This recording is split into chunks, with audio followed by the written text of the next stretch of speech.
Hello, everyone. My name is Bradford Harris, and this video is my end of the internship reflection for Sam Houston State University. It is under the graduate program for Instructional Systems Design and Technology for the spring 2024 semester. So, some of the things that I am going to be covering in this presentation are my internship role in the ISDT department under Sam Houston State University, which was under Clever Like Studios, and how my internship was covering game based content creation, which aligned with educational technology projects that the internship was doing, and also aligning that with my doctoral studies and my future career goals. What is Clever Like? Let's start with that. Clever Like is an organization that supports gaming and content creation, but on an educational scale. They use games such as Fortnite, Minecraft, and Unreal Engine, not just to play games, but they're going in and using those gaming tools to dive a little bit deeper for content creation, building characters, building designs within that platform, which really appealed to my interest beyond just esports. And you all know that I love gaming, so I felt like this fit my alley. I've had a previous relationship with the person who is in charge of Clever Like Studios, and so I thought that this would be a great fit with instructional technology, esports, and gaming, everything that I'm doing. And I already started off with a flat out designing a permission contract or whatever for Brian because I don't think the department had one yet. And just to kind of highlight what the expectations are, because that's what he was looking for. And I knew that from the get go. And so I wanted to be prepared ahead of time so that he could have that information. And I know, Dr. L, since you're listening, you're very impressed with that. And I think I did give you a copy of that. If not, I will give you a copy of that. But it gave my mentor a sense of where we need to go with this internship. Some of my highlights and achievements, I really got to understand what it meant to put out a survey on a small scale. I got some insights on what I need to do to prepare for my dissertation if I wanted to do a survey. It did take me a month to do a survey, and there are some things that I needed to learn after the fact. Nothing that was wrong, just some limitations and just things I need to think about moving forward when it's time to actually do a survey in my dissertation. And I really got to understand implementing the game based creation strategies and what that means in the educational setting. Different from game based learning, we're using again those games to build and create. Students are no longer being the consumers, they are being the producers.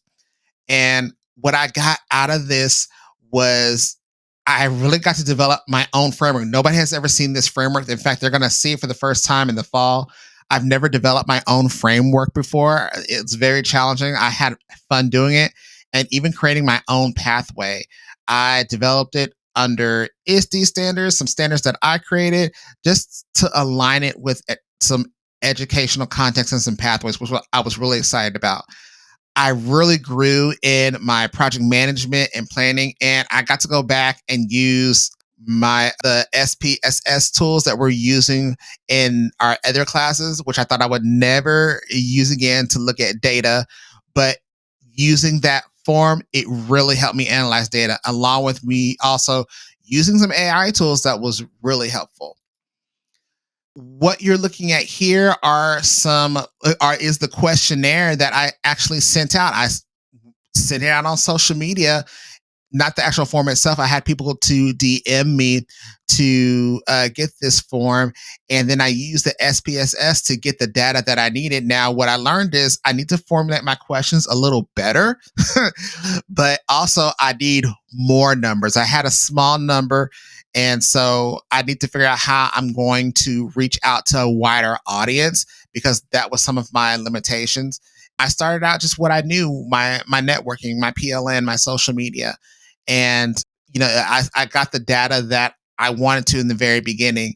And then, as you can see in the bottom right hand corner, I got to do my own pathway framework, which Brian was really, really excited about.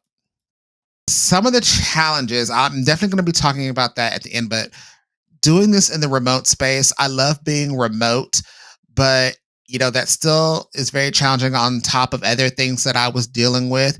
You think it would be easy to do something like this, but again, I had to stretch this internship out just because of things that I was overwhelmed with. It was really difficult to really balance this. I thought it would be real easy, but when you have life happening, that's a little hard. I really just had to persevere and just push through it. For the survey wise, I needed to make sure that I took all my biases out and make it equitable. So I really went back to my previous courses to learn how to do that. So every course I used connected with this internship, which was what I really was excited about. Really understanding my project management tools that I have or what I created was something that helped me improve my productivity.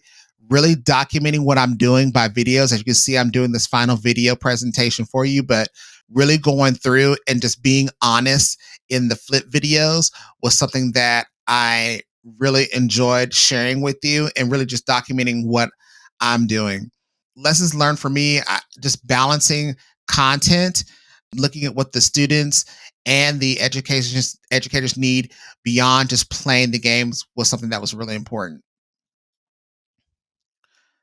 Learning from my mentor Brian, he really, really pushed me. Really got for me to think out of my comfort zone of education, but more like let's put on the business hat of education. And when I'm approaching with a framework or when I'm approaching with an idea, I want to present it in one format and not bend to it, so to speak, which is really hard. I was trying to push back a little bit, still in that pushback stage. But what Brian is doing is really saying, if I'm presenting something, this is your baby. Present it in this way, present your findings, and it is what it is. And so that's kind of been hard for me to present because I'm as an educator, especially in the K-12 space, you're so used to saying, okay, well, I'll compromise and do it this way. But from this, I'm learning that I'm the expert. I will bend a little bit, but not too much. You can see we've had very interactive meetings. We really looked at the objectives that we want to discuss and hit, as you can see on the screen. And everything was videoed and transcribed. And I used ChatGPT to kind of summarize everything, which really helped me a lot. How did all of this align to my studies? The internship really helped align my theories, especially interest theory and control value theory. Again, I never saw this coming. Just to refer back, and I'm just going to read it off of my low key what interest theory and control value theory is. Interest theory is referring to the psychological perspective that focuses on the role of individual interests in learning and motivation. And then the control value theory of emotion is theory that explains the relationship between emotions and academic performance. It posits that emotions experienced in academic settings are significantly influenced by perceptions of control and value. I really got to gain some real true insights to connect those theories into the game-based content creation. Those two theories really gave me an insight into, wow, like I can really show and connect these theories to educators. Even though they may not know what it is, I'm able to back this up with some sound research. What's in the future for me? This presentation is not done, but I'm in the working stages. I'm using this presentation and this internship to present at the Serious Play Conference in Canada. And this is actually my first international conference. I'm really excited about it. But this is the first time that I'm really talking about really integrating these game based content ideas into the classroom and really presenting my framework, a framework that nobody has ever seen before. Brian is going to be talking about it, I think, at the time of this recording in a couple of weeks. So he's talking about work that I've been doing and we've been doing together. And he wants to share that in a podcast, which I didn't even think about. He would like to share this work that we're doing. And then hopefully this will grow into a partnership, a paid type partnership, where I'm continuing to learn how to show and how to integrate these educational instructional strategy concepts into gaming. So there are things also that he is learning from me from the educational side that he hasn't really thought of either.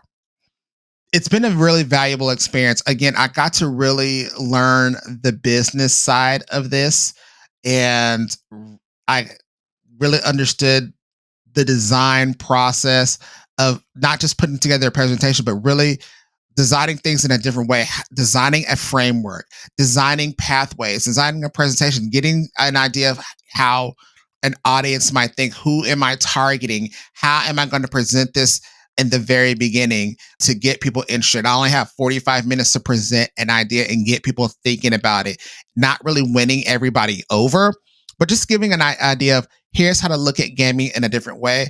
I'm really excited about it, and I am continuing this work. I know I went over, but some of my final thoughts, honestly, I need to thank Brian for taking me on and allowing me to do this internship with him. I learned a lot. Dr. L, I really want to thank you for being very patient with me through this process. As you can see through these images, I've gone through a lot of hardships throughout this internship semester, and it wasn't the schooling that was hard. It was outside factors that made schooling hard. And so, as you can see with these images, I was not doing this internship from home. I was doing it from different other places. So, I just had to adapt and adjust really quickly. And it did get overwhelming. But I persevered. And if it wasn't for people like you, Dr. L, and Brian, and my family pushing me, I would have never gotten through this. And I've learned just so much about myself and how I can push myself and learn more about my productivity and about my skill sets. And that's really what this is all about. So, from the bottom of my heart, I thank you. And I'm still continuing this work. I feel like I have a niche in this instructional technology landscape, and I'm just excited to do more. Thank you so much for listening to my presentation. And if you have any questions, feel free to contact me at the emails that you see on the screen and my social media link that's on the screen as well.